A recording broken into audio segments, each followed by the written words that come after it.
Qui est-ce qui a déjà vu des KO de Kyosho-jitsu en vidéo? Sur internet, YouTube ou j'en sais rien. Ouais. Ok. Qui est-ce qui ne croit pas du tout? Tout le monde y croit? Ouais. Ok, bah, tant mieux. Alors il y a plusieurs sortes de KO déjà.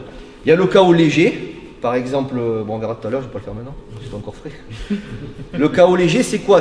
Il faut que ça déclenche, on va toucher un nerf, ça va, léger c'est juste ça. Qu'est-ce qui se passe quand on le sent?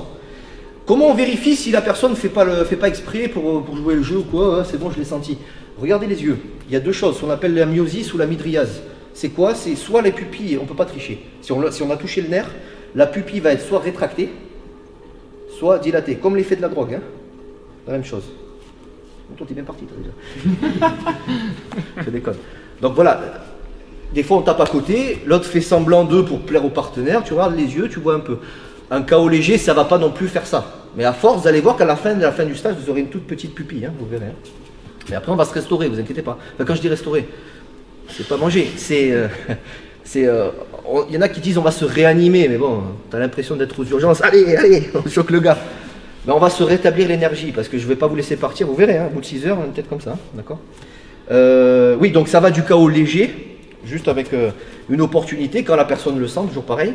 Ensuite, ça va du KO, on va dire moyen, où là, le mec, il a un peu la locomotion, tout ça qui commence à flancher un peu.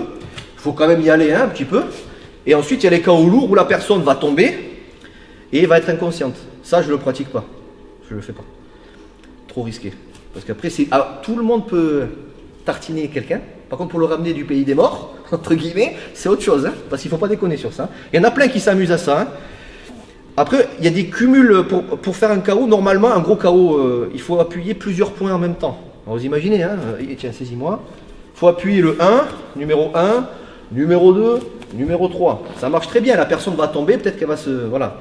Le problème, c'est que toujours pareil, dans la rue, déjà tu en touches un, c'est pas évident. Mais ça fonctionne, il y a des gens, voilà.